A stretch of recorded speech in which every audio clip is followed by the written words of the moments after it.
रात 2 बजे लोकसभा में पास हुआ वक्फ संशोधन बिल।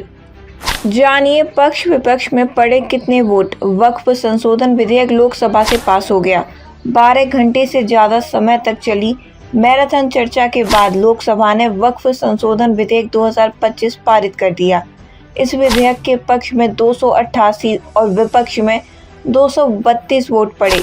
स्पीकर ओम बिरला ने चर्चा पूरी होने के बाद वोटिंग करवाई। इस दौरान बिल के पक्ष में 288 वोट पड़े, वहीं विरोध में 232 वोट पड़े और इस तरह रात 2 बजे वक्फ संशोधन बिल लोकसभा से पास हो गया। इससे पहले सदन में गौरव गोगोई ओबीसी समेत कई सदस्यों की ओर से लाए गए संशोधन खारिज हो गए। वहीं बिल पर चर्चा के दौरान जहां सत्ता पक्ष के सांसदों ने बिल का समर्थन किया तो विपक्षी सांसदों ने इस पर कड़ा विरोध जताया। इस दौरान कई मौके पर हंगामा भी देखने को मिला।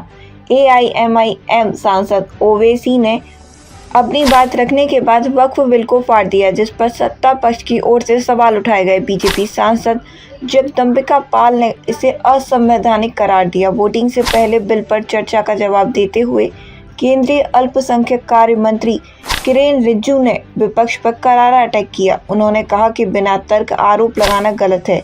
हम लोग संसद सदस्य हैं, हम जो शब्द इस्तेमाल करते हैं उसे समझना चाहिए। कुछ सदस्यों ने जो पॉइंट उठाए उनमें तर्क है, तो कुछ तर्कहीन बात भी कही गई है। कुछ विपक्षी सांसदों ने कहा कि ये बिल असंवैधानिक है, तो उन्हें बताना चाहिए कि ये असंवैधानिक कैसे है।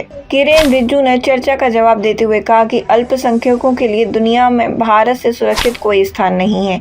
इस देश में बहुसंख्यक लोग खुद को धर्मनिरपेक्ष मानते हैं। विपक्ष सरकार की आलोचना कर सकता है, लेकिन यह कहना कि हिंदुस्तान में अल्पसंख्यक सुरक्षित नहीं है, सही नहीं है। उन्होंने कहा, मैं खुद अल्पसंख्यक हूँ और कह सकता हूं कि भारत से ज़्यादा अल्पसंख्यक कहीं सुरक्षित नहीं है। हर अल्पसंख्यक समुदाय शान से इस देश में जीवन जीता है। रिजिजू ने विपक्षी सदस्यों को आड़े हाथ लेते हुए कहा कि सदन में इस तरह से देश को बदनाम करना ठीक नहीं।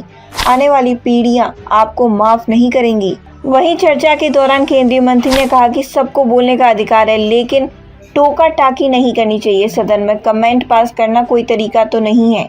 मैं सबसे पहले गौरव गोगोई समेत कई सदस्यों ने जो मुद्दे उठाए हैं उस पर क्लियर करता हूं। ये जो वक्फ बाय यूजर क्लोज है, किसी जमीन प्रॉपर्टी पर सिर्फ कहने से कैसे माना जा सकता है कि ये वक्फ की जमीन है? इससे संबंधित कोई डॉक्यूमेंट्स है, सर्टिफिकेट है तो हमें दिखाएं। रिजिजू ने कहा कि ये बिल मुस्लिम और इस्लाम विरोधी नहीं है, ये पूर्ण रूप से संवैधानिक है। ये विधेयक पहले से है तो असंवैधानिक कैसे हो सकता है?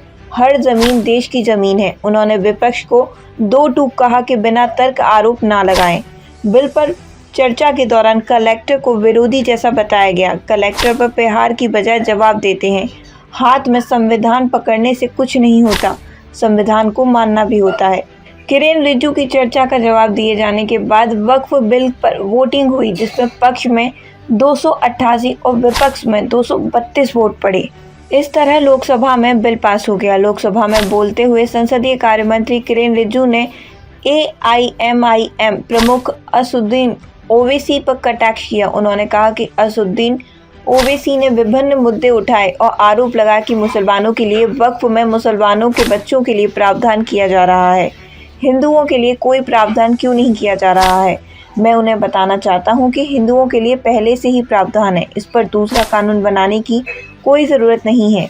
विपक्ष बिल पर गलत जानकारी फैला रहे अमित शाह ने विपक्ष को आड़े हाथ लेते हुए कहा कि ये इस विधेयक को लेकर गलत जानकारी फैला रहे हैं। उन्होंने स्पष्ट किया कि यह विधेयक किसी भी पिछली तारीख से लागू नहीं होगा, जैसा कि विपक्ष की ओर से कहा जा रहा है। इसे लागू होने के बाद सरकार की अधिसूचना के बाद ही ये कानून प्रभावी होगा। विपक्ष के एक सांसद ने कहा था कि अल्पसंख्यक इस कानून को स्वीकार नहीं करेंगे। अमित शाह ने इस पर जोर देकर कहा कि ये भारत सरकार का कानून है और इसे सभी को स्वीकार करना होगा।